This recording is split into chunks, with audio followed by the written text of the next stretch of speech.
So I'm Andrea and I'm the Home Claims Director for Lloyds Banking Group.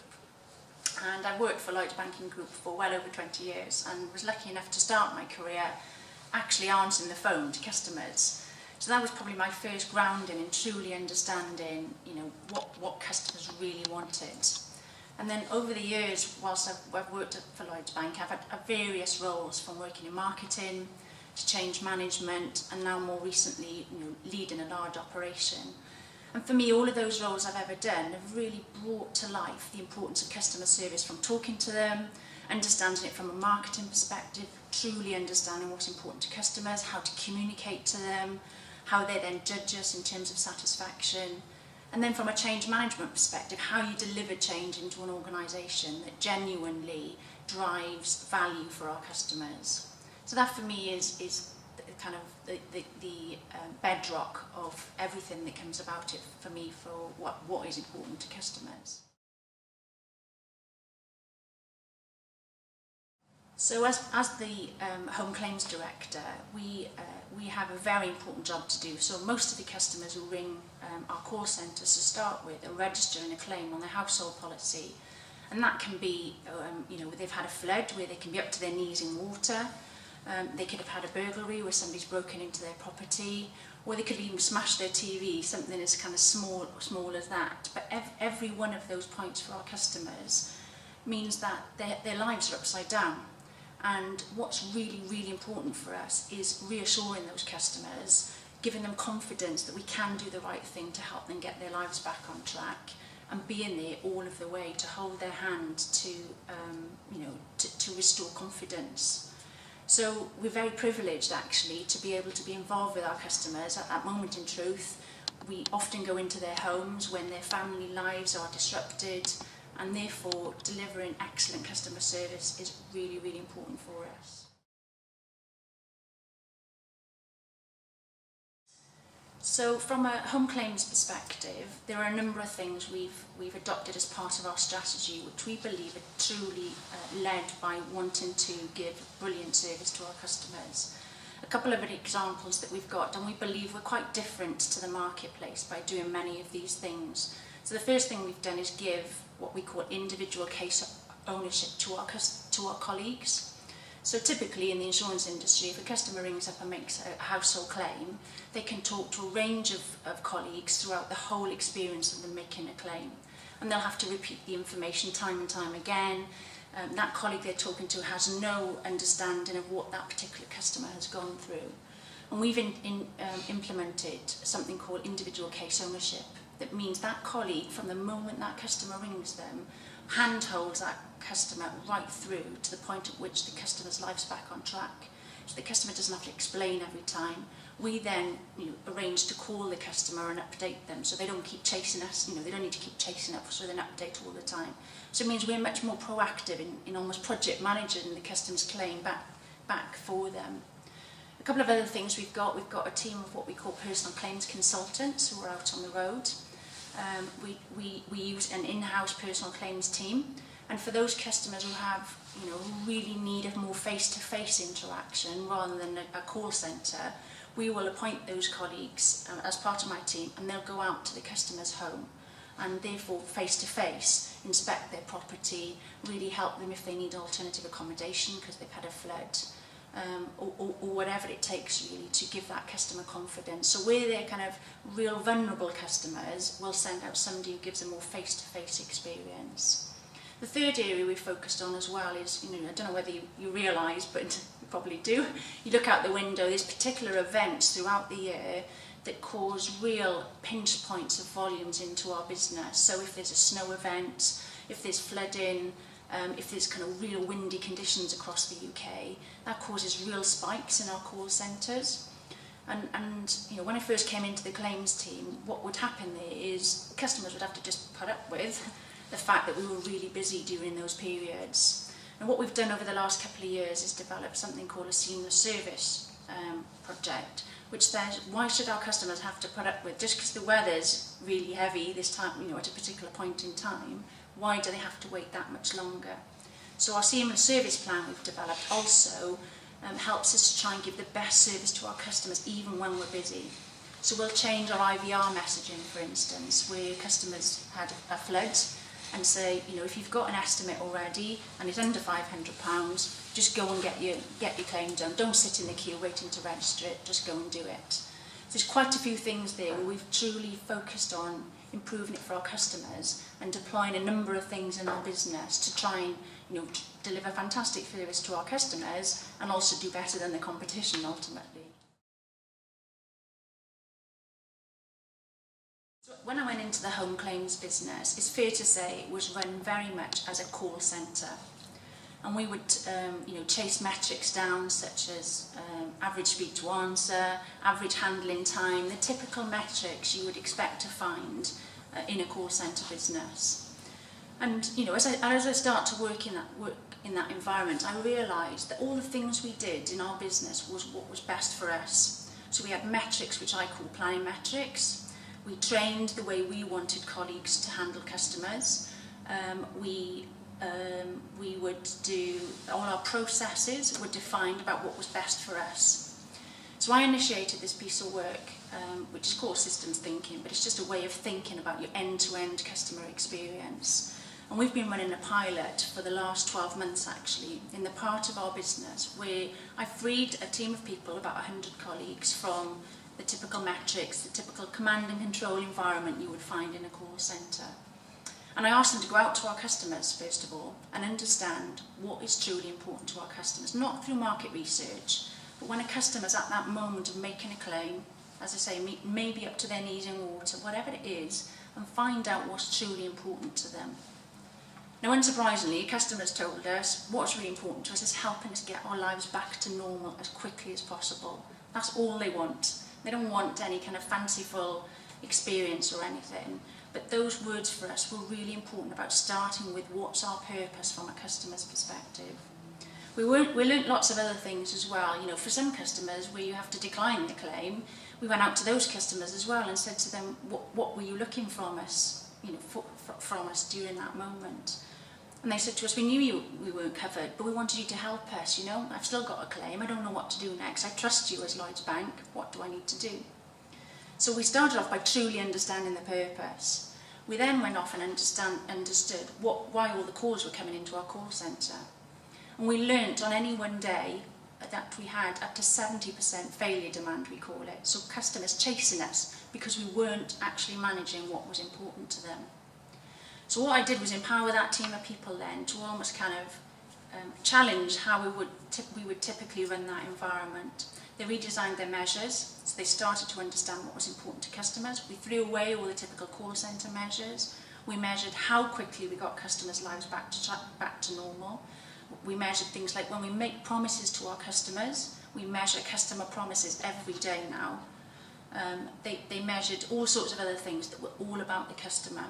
We also redefined our training, because once we understood what was important to our customers, before we would train colleagues how to manage claims, now we train them on how we get our customers' lives back to normal as quickly as possible. And our processes, we redesigned our processes to create focused on how do we do this for our customers, not how do we do it for ourselves. And we've been running that pilot for about 12 months now. We've had some fantastic results.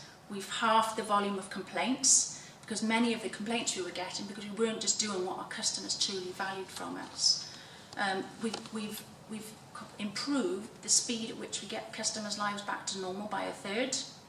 And the customer response we've had has been amazing. The personal letters of thanks of what we've been doing here has really kind of, for me, made us realise that if you focus on the customer, then you drive real value for the customer, then everything else becomes easier. So this pilot's been so successful now, we're going to roll it out across all of the home claims business, and that's where we are at the moment in the process of rolling that out.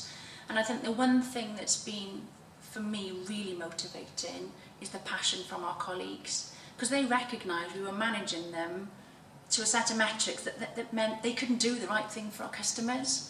Whereas now we've released them from all of that, and they can now do the right thing for our customers. And guess what? You get less waste, less cost, things happen more quickly because everything's designed around the customer. And I genuinely believe if we can roll this out successfully, and we will, we'll be very, very different to other players in the industry.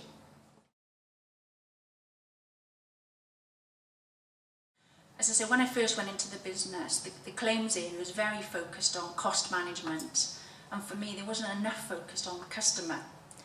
So what I've done over the last 2 years now is trying to get much more balance. Yes, we're a commercial business. Yes, we can't pay every claim that comes in because some customers aren't always covered or trying to claim for things they're not covered for.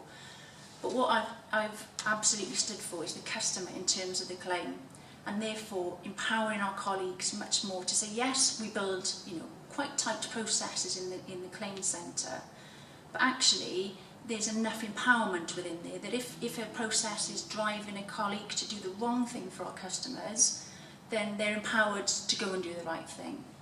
And we've rewarded colleagues where they've demonstrated, where they've gone outside the norm actually and done the right thing for our customers. So for me, I've tried to champion the customer along the way whilst being commercial in my leadership style. And I've led it from top down. So the people I've recruited, I've looked for people who are truly passionate about customers and delivering a brilliant customer service. I've not looked for business leaders who are commercial, and I've really tried to focus on the values of people that I'm recruiting, to ensure that their values are truly aligned to the kind of business I'm trying to build. So I've led it from a top-down perspective, and then all of our training that we've put around that as well is all about the customer. I sit in the call centre every day and I am amazed by what our colleagues do for our customers. The emotional support, because yes, okay, they're managing a process, which is a claim, trying to get the customer's life back on track. But in actual fact, the emotional support those customers need when they're ringing us, it's like we're the fourth emergency service. They're ringing us at their most fragile of times. And a couple of examples I talked about earlier about the personal claims consultants, just to truly demonstrate how our colleagues put their personal lives on hold in extreme circumstances. So during the summer last year, as an example, most of the UK was battered by floods, and many of my personal claims consultants were out on the road. They're spread across the UK, but unfortunately the flood events were quite localised. So many of those colleagues within our business packed their bags and went to the part of the country that was required for them to help in, have a gathering of, quite a number of those personal claims consultants to go into customers' homes who was flooded and help them. And they went and stayed away from their families for weekends, weeks at a time, because they're so passionate about doing the right thing for the customer. And they could see that some of their teams, there was only 3 or 4 in a particular part of the UK, and we needed 12 or 14. They all just decided to go and move up there for a couple of days to go and help their colleagues from a team working perspective, but do the right thing for the customers as well.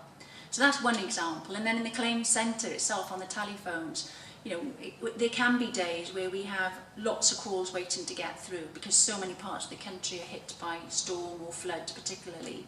And again, they'll work around the clock, they'll work into their weekends to try and do the right thing for our customers. So that's the first thing where I know our colleagues are genuinely passionate about what we do. The other thing for me is we do a lot of benchmarking data, which also is another source of information for me. And we've just recently restructured our business and moved into the operations part of the bank. And a team of people who go and look at the 20,000 colleagues across those banking groups to assess how customer orientated they are come into the home claims business. And they actually said to me, we talk about customer service in our business. This is the area where we genuinely believe colleagues are really focused focused on customers ultimately. So that was an independent view. I also worked with 2 external companies last year and asked them to come in and tell me how customer-centric we were. And again, from their perspective, they listen to our colleagues, they look at what our colleagues do, and they are amazed by what our customers do it day in, day out, the passion and what our colleagues will go to try and help our customers at that moment in time. When I first went into manage the home claims business, it would be all about telephony metrics, because anywhere in the bank that's got a call centre tends to focus on telephony metrics. Whereas when I took a step back and looked at it, our business is so much more than the phone. The customer will ring us when they need to register a claim, but thereafter we're managing it through our supply chain. So we work with builders, we work with white goods content suppliers if people need washing machines replaced or whatever it is, or TVs replaced. And I mentioned earlier about we've got colleagues out on the road visiting our customers as well. So for me, I took a step back and thought, this is about managing the end-to-end customer experience actually, not whether we answer the phone quick enough. And from that, we developed a very new set of metrics. And for me now, what's really important about measuring that customer experience and making sure we're really managing it is about end-to-end. So how quickly we manage the claim from the point in which the customer rings us to the point in which their life is back to normal or back on track. Those kind of metrics are much more important now, other than just telephony metrics. So we measure volumes of complaints, we measure how long it takes to get the customer's life back on track, we measure how much it costs us. Yes, we measure the telephony metrics as well, but for me we focus our success much more on our end-to-end customer experience now, rather than particular fragmented points, which I think you typically measure in a customer services environment. So it's about end-to-end management of that customer service experience for me.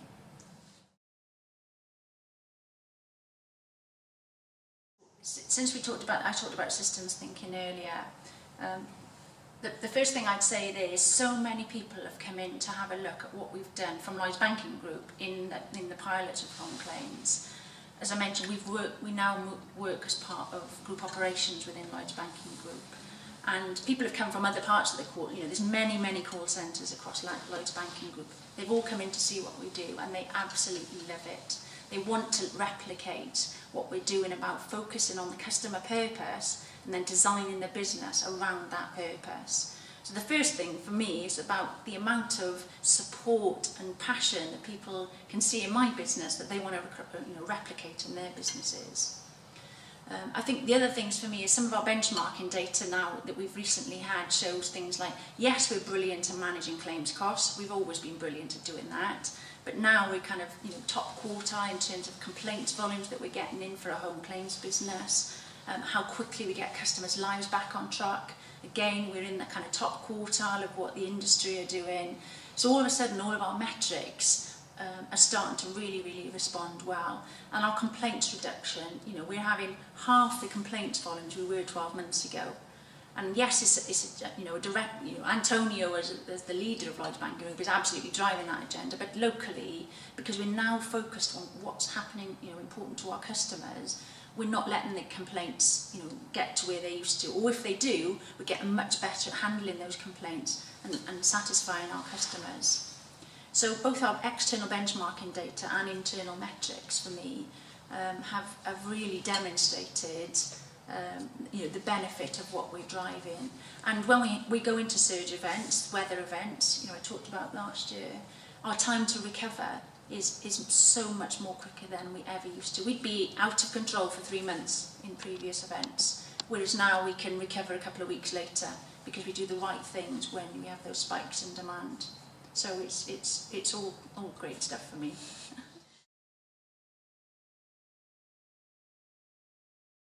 I think I've had so many jobs in Lloyds Banking Group, having worked there for so long, and this is the one job I can genuinely say connects me, my values, my passion for the customer to my job. I'm not just doing a job, I'm genuinely doing something that I believe is making a real difference. I talked about our customers at their moment of needing us, and to watch what we can actually do to make a difference to those customers makes it for me all worthwhile. It's not just running a call centre or running a process in business. We're running something that is absolutely needed by our customers, and if we do it brilliantly, there's you get the letters you get from customers. Yes, we get complaints, but we track praiseworthy letters as well, and we are inundated by customers writing to individual colleagues in the call centre about what they've done to help that customer. Is just so motivating for me. And there's a real commercial sense as well, because you do brilliant things for our customers when they claim, because that's their moment of truth. They'll go on and renew their policy as well. So for me, it's just a real passion for me that genuinely helps me believe I'm not just doing a job, I'm doing something really special for our customers.